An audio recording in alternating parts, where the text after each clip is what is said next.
Okay, we are back, and we are here with the executive decision. I said executive exclusive earlier. I will let you use the name anytime, because Well, I I was doing the appreciate executive that. exclusive. It's an executive exclusive on the decisions made. So there we go. We'll combine them both. There we go. There we go. And to those that have a problem with it, thank you for watching it this far. All right, so we want to talk about a few things here in this segment, and I want to talk about, first of all, what's going on with Conley Mill.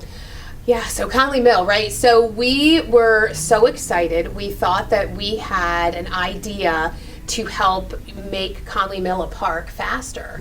And again, instead of seeking and finding out and getting all of the information, we had a specific group jump to conclusions. And with that, it has put a hold on the Conley Mill Park. So what has Talk to me on that. Yeah, so what has happened is we have a dredge situation, right? So unlike We know on the west side. yeah, you know about dredge, you know, they understand. But also on the west side, what you understand is that dredge is not dirty, dredge is not Right. toxic. I try to explain to people that there are houses that are built on dredge sites. Bull Lips is built, you know, on a dredge site. We have a ball field built on a dredge site. So it's not dirty, it's not toxic. So there is something called beneficial reuse, right? And so that is used throughout the state of Maryland to bring up wetlands, right? And so Okay. to fill in, you know, different, you can reclaim pits, you can do a lot of different things with it. What our hope was for Conley Mill was we have a situation where we've got to put dredge somewhere, right? So we are searching all different places as to where this dredge can go. We have, you know, we've been talking to people about different properties. We've been talking about, there's one gentleman that has a pit that we might be able to use, so that's great.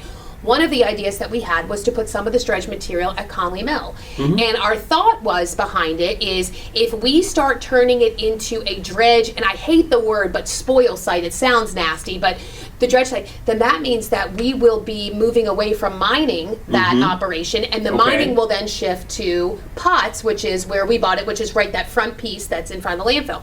So our thought was we'll move the mining to Potts, and then we will start building this up, and where we put the dredge, and then we can start figuring out how to build this up to a park. And what people don't understand is dredge material is used in parks everywhere to build up, so that way you can create pathways, picnic areas, all kinds of different areas, Does right? it save taxpayers money? Oh, well, of course, because you're not bringing in material. And what people don't understand is I keep hearing the people out at Shadow Hills say, well, it's a turnkey park. Okay, so I want to explain something. We don't have a parking lot. We don't even own the road going from Conley Mill up to the site. Sure. So it's not, and it is so dangerous. Those banks, you know, like where the water is, like those are not safe. We can't have people like, I mean, people would drown. That, you know, that area that they see these beautiful ponds, it's literally a pit, but I mean, it's just, it's muck at the bottom of it. It's 25 feet deep. If people were to jump in, they would drown. Right. So it's not turnkey. But that's not to say that we weren't trying to move in a direction to make it a park faster. So our idea was we'll put some dredge there. We'll start doing this. We'll move the program open space designation over there. And so this was going to be step one of the plan. Well, people at Conley Mill, or the people at Shadow Hills and a couple others, jumped to conclusions. They hear it's going to be a dump site for spoils and it's going to ruin the park, we're going to ruin this, we're going to ruin that. And then they went on a tangent instead of seeking and finding out and actually reading. And now they have the council on board saying Conley Mill cannot get any dredge, Conley Mill cannot get any dredge. And all they did, honestly, because there's going to be a feasibility study that comes out figuring out where is the best place to put the dredge. All they did, if that feasibility study shows Conley Mill and we have to take it off the list, they just probably added another 7 or 8 years from making it a park. And so again, and again, it's one of those things where we have tried to be as diplomatic as possible. But to me, if your main goal is to make this location a park, then you just hurt your cause, as opposed to just waiting and seeking and finding it. Instead, you threw a complete temper tantrum, standing up, you know, in the CIP meeting, saying all of these things, going up in front of the council. Now the council is like, absolutely no to Conley Mill, and it's like, and now you have 100% hurt your chances of making it a park faster. Is it a whole council that's against it? I think the whole council just, you know, is saying, well, we need to listen to our constituents. Well, there's 6 people that are saying that they want That's Conley so Mill 6 apart. to 1. Yeah, well, I think there's 6 people in the audience that want it. So Okay. they say that we need to listen to the constituents. Well, there's 104,000 people in the county, and we're listening to 6. So I get it that they're very aggressive, they're very vocal, and that's fine. But again, I wish that they would seek out all of the information before jumping to conclusions, because I really think they hurt themselves in this cause. Has there been any experts that kind of chimed in and talked about this? Well, we had experts at the council meeting that were going over exactly what beneficial reuse can do, and I don't think the pieces were clicking. They're saying you can use dredge to help build up parks, but they weren't clicking that, oh, wait, this could potentially help Conley Mill. But I've done, some research on some things, and, they claim that they have documents and all of this stuff. I've sat with Wayne Strasberg, who was the director of administration, and he very much said, at no point in time was this ever promised to be a park. If those individuals were promised a park, they were told under false pretense. During political season? Yeah, well, I don't know when it was, but I mean, I'm not really sure. They had talked about, that there was some conversation between Weston and that maybe it would be a park and this, that, and the other. I do know that Bob Culver wanted to turn it into an RV park. At one point in time, because he wanted people who were going to, like for the softball tournaments, people would come and they have their RVs and campers that they could stay at Conley Mill. That does make sense. And the council was totally against it. I have documentation, like literally, that I have a verbiage of one of the council members, I'm not going to name his name, literally saying this will never be a park. I do not foresee this ever being a park. I mean, he literally says it in the document. Interesting. But here we are, we've got a group of individuals that desperately wants it to be a park, and that's great, fine, things shift, no problem. But when I did safari at the quarry, I thought that would actually help it become a park faster. It was going to be, kind of looking at an off-road park, at least a part of it being off-road, and then people could enjoy other pieces of it. But everything that we have done has not been in this negative light. Like, it's never been against a community. It's never been against anything. We had a great event out there. Nothing happened, and so there's that. And now we talked about dredge, and instead of being excited about it, they completely bash Adam, say terrible things about him, talk to, they just say, like, and That's instead of just very. finding, out the information, it's really frustrating because we could have cut years off of the timeline, and now they've just added them right back. So, but it is what it is. We found other places. So for me, Conley Mill's off the table. Even if they wanted the dredge now, we're not giving it because we've moved on. You know what I mean? So, but it still might come out that Conley Mill was the best site. Right. And It then really what happens? might. Well, we'll just go on to number 2. You know what I mean? Because Wow. they have really they've really hurt themselves. I think that they jumped to conclusions a little too soon on this one. Okay. So, but we'll see. We'll see what happens. Okay. Well, here we are at the end of the year. Thank you for that. Here at the end of the year, I want to find out a little bit where are we at with the landfill. Landfill's doing okay.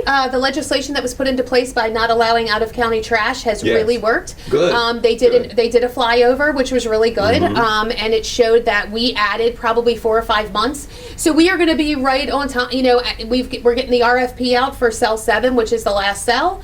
And hopefully we'll be right there, you know what I mean? As the landfill's slowly starting to fill up or filling up, we should have the cell completed in time. So fingers crossed. But right now we're doing okay. So we're still looking like in May? Probably a little bit later than that. I would probably say the end of August, almost September. Okay. Yeah. Okay. But we're okay. Well, we're doing good though. Yes. Awesome. Now, I want to turn my focus over to the West Side again. I was Okay. talking with Matt with the West Side Neighborhood Alliance, and their concern was this community center. Now, you've been a key person in keeping that building open. Yes. And they're saying that they need to make sure the council understands that people down there want that open. Have you heard anything else going on with it? Yeah, I haven't heard anything. I know that we have done an MOU with a neighborhood group that runs the community center, and I think that they've really done a great job. They redid that little room that the task force meets in, Yes, on the yes. side, and they've really done some great community programming. So I don't see anything in the future that would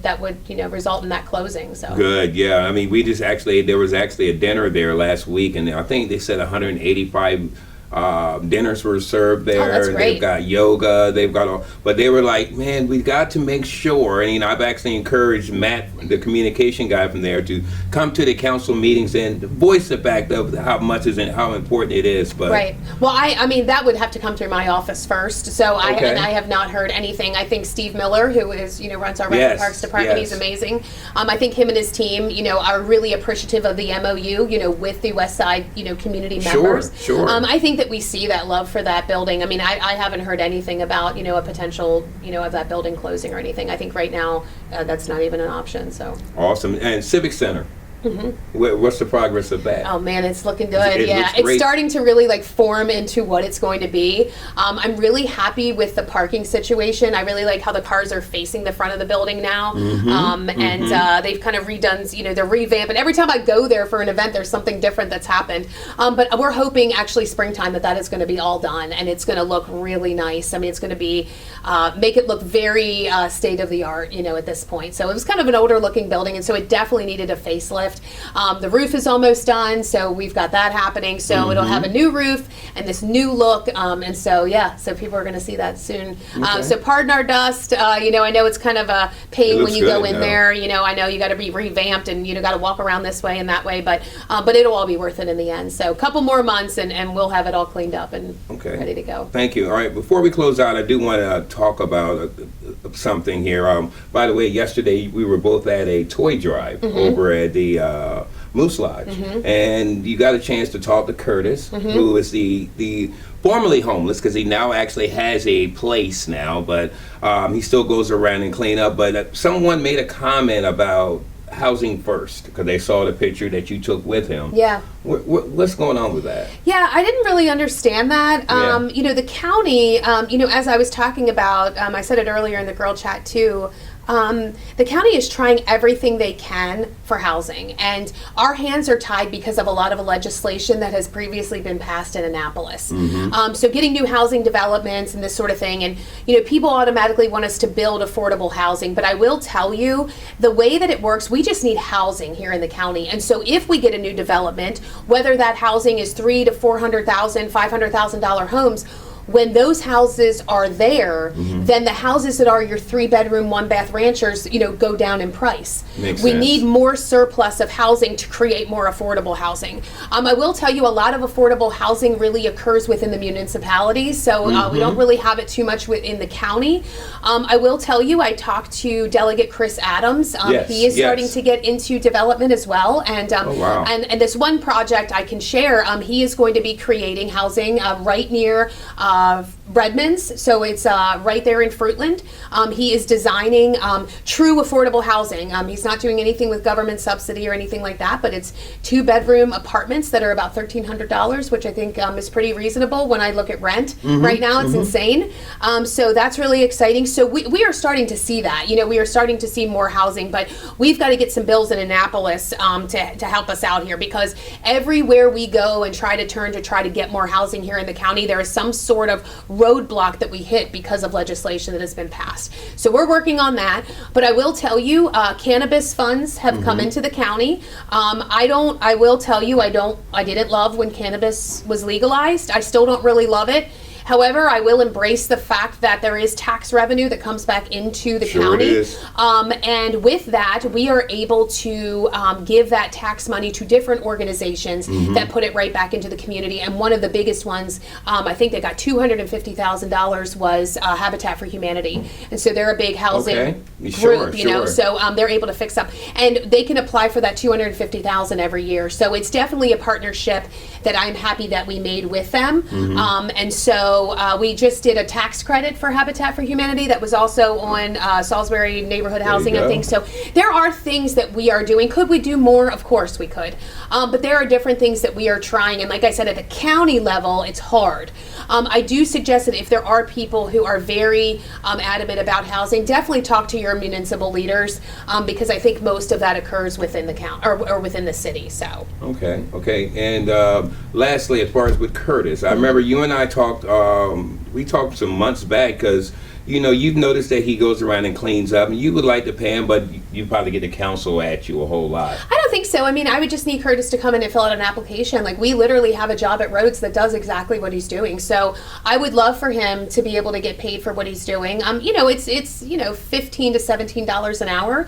But I mean, I think that the man is doing the job, and I would love to be able to compensate him for that. So if he can come in and fill that out, and fill out that application, even as a part-time employee, to try to get, him, kind of moving and grooving. I would love to do that. That offer's still on the table. So I've told Corey, if Curtis comes in, to help him get the application filled out, and we would love to hire him in the roads department, and that way he can kind of establish himself and be able to get a paycheck, and I love the fact that he's has a place now. So that's great. and the unique thing about that, he has a place, but he's still out there. He's still out doing cleaning it. Yeah. right now. I think he really enjoys doing it, and I think It's therapy. Yeah, when we have people that want to beautify the city, I think that that's something that should be celebrated. And so for him specifically, the way that we can do it at the county level is if you're going to go do it, might as well get paid for it, Curtis, because you're out there doing it anyway. So I would love to still have that conversation with him if he would be willing to. So those that saw the picture with Sheriff Lewis and our executive, and we had Curtis in it, it wasn't a photo op.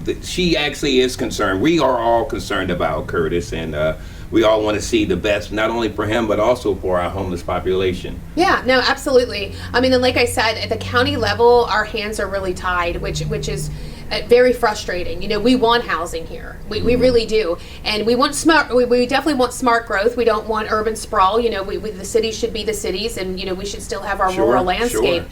But like I said, our hands are really tied when it comes to housing. So like I said, where we can help, we have. And like I said, that partnership with Habitat for Humanity, Yeah, that's big. I think That's is huge. big. Yeah. So